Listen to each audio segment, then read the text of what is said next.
दोस्तों, अगर माँ आपका सुकून है तो चैनल को सब्सक्राइब कर दें। हर रात मेरे चचा मेरी अम्मी को कहते कि भाभी रात को अपने बाल धोई और मेरी अम्मी कहती कि इसका मतलब पोस्टिंग है और वो कहती थी कि अभी बच्चा है। और फिर मैं वक्त से पहले बड़ा हो गया और फिर एक रात में अपने चचा के कमरे में छप गया। लेकिन जब चचा ने मेरे सामने कहा कि मेरे वालिद को इस दुनिया से गए 2 साल हो गए हैं, हमारे घर में इतनी खामोशी थी कि इतनी खामोशी थी। अगर हमारे घर में इतना सन्नाटा छा गया। दीवार पर बोल्ट जो सिर्फ रात को निकलता था। मुझे अक्सर ये खौफ खास तौर पर रात को अपने घर में महसूस होता। वो मेरी शादी ऐसे कर देते जैसे उन्हें जरा भी परवाह न हो और वो ये भी कहते कि ये मेरा बेटा है, वो जरूर कहीं ना कहीं कोशिश करेगा और फिर बात यहीं खत्म हो जाएगी। मेरा एक छोटा भाई अमार था, वो भी असी छोटा भाई पढ़ता था। वो भी मेरे घर की तरह खामोश नहीं था। अगर मेरे वालिद की तरह खामोश होती, वो भी मेरे वालिद की तरह खामोशी होती, तो मेरे घर में कोई खास बात नहीं करता। गौंज तो चचा की थी, गपशप उनके लिए खास थी। घर में कोई और नहीं हंसता। लेकिन वो भी आज तक शादी शुदा नहीं। कौन जानता है, शायद उसकी शादी हो गई होगी। अगर वो चली जाती तो खानदान की जिम्मेदारी बढ़ जाती। मेरे घर में खामोशी एक खास चीज थी, लेकिन उन दिनों जिस चीज ने मुझे सबसे ज्यादा परेशान किया, वो मेरी वालदा की मुसलसल अदासी और बहसें थी। हर महीने चचा घर आते और माँ के अम, बॉल कॉट कर ले जाते, लेकिन बहसें कभी ना रुकते। वो कब किसी की सुनेगा। मैं कॉलेज की कैंटीन में बैठा शराब पी रहा था कि मेरी दोस्त पशपाया मेरे पास आई और मेरे साथ चली गई। इतने जालिम ना बनूं, अल्लाह की लाठी बहुत ताकतवर है। मैं पीछे खाने की मेज की तरफ भागा। मैंने दरवाजा खोला तो चचा माँ के बॉल काट चुके थे। हाँ, इसके एक हाथ में माँ के बॉल और दूसरे में कैंची थी। चचा बोले, आज मुझसे बर्दाश्त नहीं हुआ। चचा जाओ, तुम कब तक मेरी माँ को अजियत देते रहोगे? ये कब तक चलता रहेगा? चचा ने कहा, भतीजी शुक्र करो कि मैं इस वक्त बहुत री एक्ट कर रहा हूँ। तुम्हारी माँ ने जो कुछ किया है उसके लिए मौत ही है। ये कहकर इसने रोते हुए कहा, नरगस बेटा, मैंने कुछ नहीं किया। तुम अभी जवान हो, तुम ये बातें नहीं समझ सकते। मैं बेवकूफ हूँ, जरा सा एहसास करो। मेरे इस कहने से मेरी भांजी नहीं मर जाएगी। वो कह रही होंगी।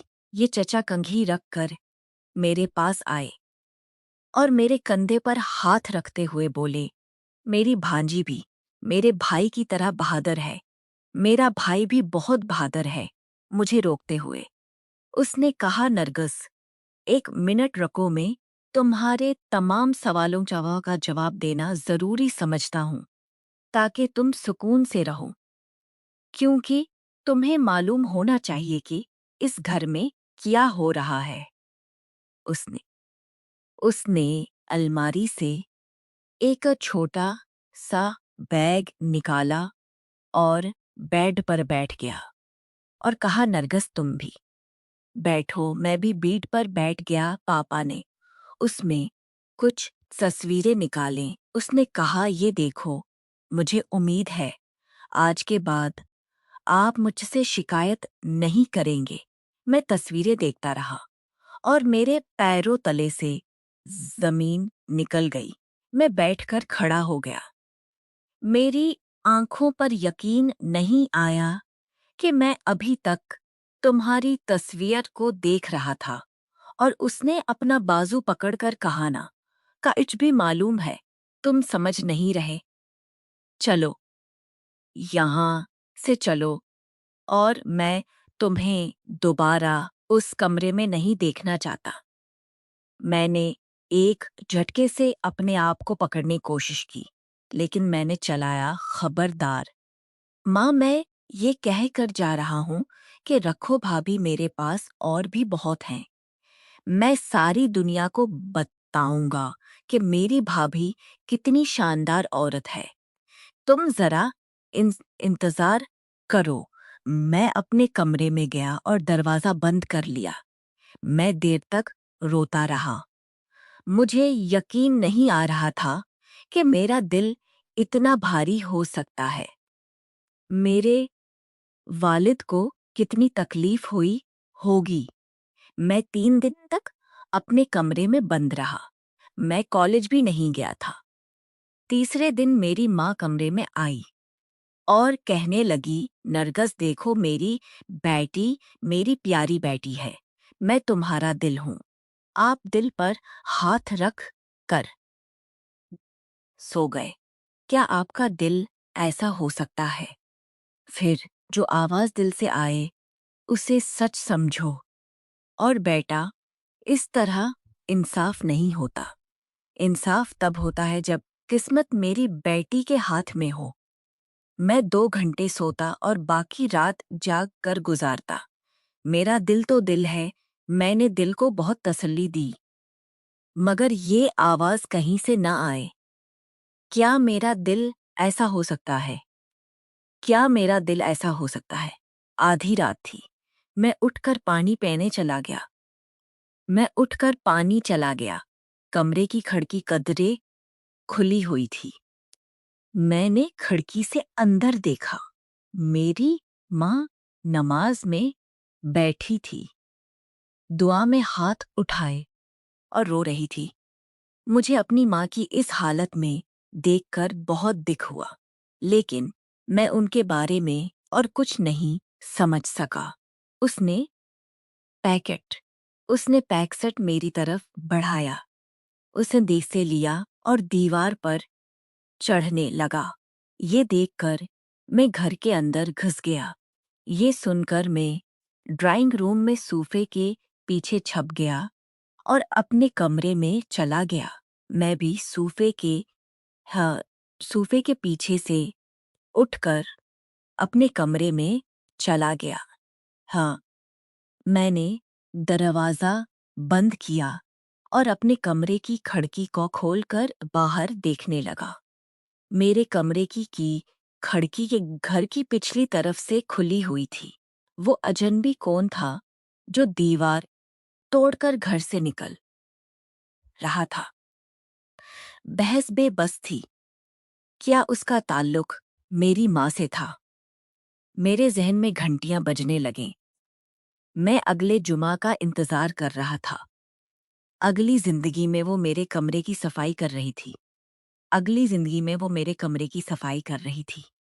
नख्त नीचे आया तो हम खामोशी से कमरे से नहीं बताते कि आप और चचा के दरमियान क्या चल रहा है। लेकिन अम्मा कुछ कहे बगैर कमरे से चली गईं। हम सबनी कहे बगैर कमरे से चली गईं। हम सब खाने की मेज पर जमा हुए। खाना खाते हुए चचा ने दादी अम्मा से कहा, अम्मा, आप, वालिद और बहन ने अगले जुमा को हाशिम के घर कुरान पढ़ने जाना है। दादा ने कहा, बेटा, किया हम मर्दों में कुरान पढ़ सकते हैं।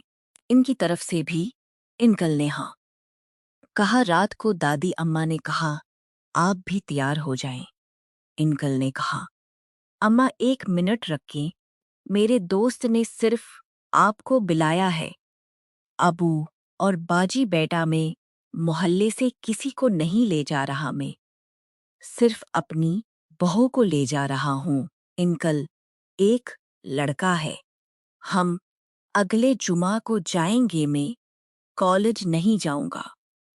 मेरे दिल में अजीब ख्यालात आ रहे थे और दादी के दिल में भी अजीब ख्यालात आ रहे थे कि दादी ने भी दादी को पढ़ना चाहा। कुमार की दादी के घर कब्र में जाने के लिए वो भी चच्चा की मोटरसाइकिल पर छोड़कर अम्मा को बताता रहा, लेकिन वो बाहर नहीं आए। उन्होंने कहा, नानी का घर 2 गलियों के फासले पर है, कुछ नहीं होता, मैं बहुत हैरान हूँ। चच्चा अंकल किसी को अपनी किसी चीज को हाथ नहीं लगाने देते। उन्होंने कुमार को मोटरसाइकिल कैसे दी कि वो भी कुमार को मोटरसाइकिल चलाना सीखा। जो सब ने छोटी उम्र में मोटरसाइकिल चलाना छोड़ दिया। घर के कामों में मसरूफ थे घर के कामों में मसरूफ थे। लेकिन फिर चर्चा को उसके दोस्त का फोन आया। उसने कहा कि आज के लिए दादी और दादी को वहीं रख लें। मैं ड्राइंग रूम में बैठा था। चचा ने फोन बंद कर दिया और मैंने कहा, भांजी, दादा जान सुबह आ जाएंगे, तुम खाना खा कर सो जाओ। मैं बाहर जा रहा हूँ, रात का खाना बाहर ही खाऊंगा। भीम ने मैंने कहा, कमर ये किया है, तुम अभी घर आ जाओ, हम सबको स्कूल जाना है, मैं जल्द आऊंगा, वरना मैं स्कूल जाऊंगा, तुम परेशान ना हो। ये कहकर उसने फोन बंद कर दिया। अम्मा ने कहा, कमर आप क्या कह रहे हैं? मैंने अम्मा को सब कुछ बता दिया। उनकी बात सुनकर बावर्ची खामोशी से डाइनिंग रूम में चला गया और कमर भी घर पर नहीं था। मेरा दिल तेजी से धड़क रहा था कि ये क्या हो रहा है। खाने के खान बाद में अपने कमरे में गई। तकरीबन 10 बज रहे थे। मैं सोने ही वाला था कि चर्चा मेरे कमरे में आया। उसने अपना गिलास हाथ में रखते हुए देखा। मैंने शीशे का शीशा उठाते हुए कहा, आपके लिए हलाई, क्या आपको ये पसंद है? मैं चारों तरफ से चर्चा को देख रहा था। पिछले 2 दिन से चर्चा को क्या हो गया है? वो सबके साथ मेहरबानी कर रहा है। बताओ, आपको कैसा लगा? मैंने कहा, मैंने अभी 2 गिलास पानी पिया है, इसलिए केक पीने में मज़ा नहीं पिया है। इसलिए केक पीने में मज़ा नहीं आएगा। अगर आप कुछ मेरा गिलास खाली मिलेगा। इसने मुस्कुराते हुए अपने सर पर हाथ रखते हुए कहा। उसने मुस्कुराते हुए कहा, शेख को छोड़ो, तुम ज़रूर पीओ। मैं सर हिलाया। चच्चा कमरे से निकल गए। मैं उठा, क्लास लेकर मुंसलिक कमरे में चला गया। मैंने सारा शेक इंडेल दिया और गिलास। चचा की हरकतें बहुत सख्त लग रही थीं। उस दिन के बाद माँ भी मुझसे बहुत सख्त लग थी। मुझसे बात नहीं कर रही थी। आधी रात हो गई थी और मैं जाग रहा था। मुझे किसी के कदमों की आवाज़ सुनाई दी, जैसे मैं जल्दी से सो रहा था। कोई मेरे कमरे की तरफ आ रहा था। दरवाज़ा खोला, मेरी तरफ देखा और दोबारा दरवाज़ा बंद कर दिया। मैं सोच ही रहा था कि एक आवाज़ आई, बहुत अजीब सी आवाज़ आई। मैंने दरवाज़ा खोलकर बाहर देखा तो मेरा दिमाग खराब हो गया। वो मुझे ज़बरदस्ती घसीटकर सरोंग क्वार्टर में ले जा रहे थे। मैं भी पून के पीछे गया। चचा ने माँ को क्वार्टर के अंदर ले जाकर दरवाज़ा बंद कर दिया। मैं कमरे के बाहर पहुंचकर माँ के मुंह से कपड़े लेकर सुनने लगा। मैंने कमरे के बाहर लेकर सुनाई। मैंने कमरे के बाहर जाकर माँ की बात नहीं, उसे कुर्सी पर बैठाया। कमरे में कोई और भी मौजूद था। चचा ने जल्दी से कहा, मुझे रस्सी दो। तो आओ। माँ को रस्सी से बांधो और कहा। फिर ये कहते ही वो चली गई और मैं उसके पीछे गया। ये सुनकर मना हैरान रह गई।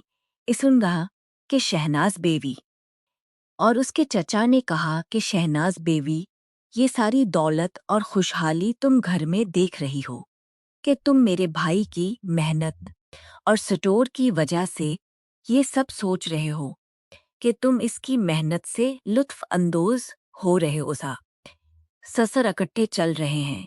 आपके पास कोई आसूदगी और ऐश नहीं है, ऐसा नहीं है। लेकिन सच ये है कि आजकल बस गाड़ी खरीदनी है। आपके जाते ही मैं वो भी खरीद लूंगा। मुझे अफसोस है कि आप इस गाड़ी से लुत्फ अंदोज नहीं हो पाएंगे। उसके बाद चचा ने अम्मा के सामने कागज और कलम रख दिया और कहा कि देखो, अगर आपको ज़राए आमदन का पता चल गया है तो आप खुद ही बताना शुरू कर दें कि मेरी आमदन क्या है। सब मैंने आपको शादी की पेशकश भी की। मुझे आपके भाई की बेसहारा बेटी से शादी करने में कोई एतराज नहीं, लेकिन आपके जज्बात किया थे उसके साथ में क्लाउड क्यारी ही उसकी अपन क्लाउड 9 पर हूँ। प्यार भाभी, मैंने यकीन कर लिया है कि आप उस कागज पर ये लिखेंगी कि आप अपनी आशना के साथ हमेशा के लिए घर छोड़कर जा रही हैं। वो मेरे पास पहले से है, लेकिन अब आप यहाँ नहीं रह सकेंगी। मैं तुम्हें नहीं दूंगा। उसके बाद बहस से मैंने अपनी माँ का मुंह खोसला तो माँ चलाई। अब्बास, क्या तुम्हारा दिमाग खराब हो गया है? क्या आप अपनी भाभी के साथ ये सब करने से भी वाकिफ हैं? चचा बोले, भाभी, आपने खुद कहा था कि आप मुझे ऐसा नहीं करना चाहते। अगर नहीं तो आपको सिर्फ 2 खत लिखकर दस्तखत करने हैं। माँ ने कहा, मुझे मार दो, लेकिन मैं ऐसा नहीं करूंगी। चचा बोले, भाभी, मैं पहले ही तुम्हारी जान ले चुका होता, लेकिन ये मेरा एहसान है कि मैं तुम्हारी जान बचा रहा हूँ। आज मेरा सर यहाँ से शिफ्ट हो जाएगा और तुम भी उसके साथ शिफ्ट हो जाओगी। ये कहकर चचा ने मेरी माँ को खोला और कहा कि मैं क्या कर रहा हूँ, खत लिखो।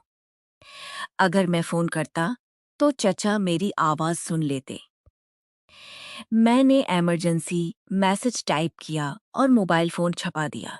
मैंने ऐसा नहीं किया और चचा को ज़ोर से धक्का दिया और वो मुझे और माँ को कमरे से बाहर भेज कर चले गए। चचा ने अपने दोस्त को आवाज़ दी, देख रहे हो, उन्हें पकड़ो। चचा के साथ खेत की तरफ हमारी तरफ दौड़ो। हम कमरे से बाहर आए, दरवाज़ा बंद किया और वहां से उसने उसे खोलने की कोशिश की, लेकिन वो उसे ताला लगाने कोसे। मैं भी कामयाब रहा। अख्तर ने ऐसा ही किया।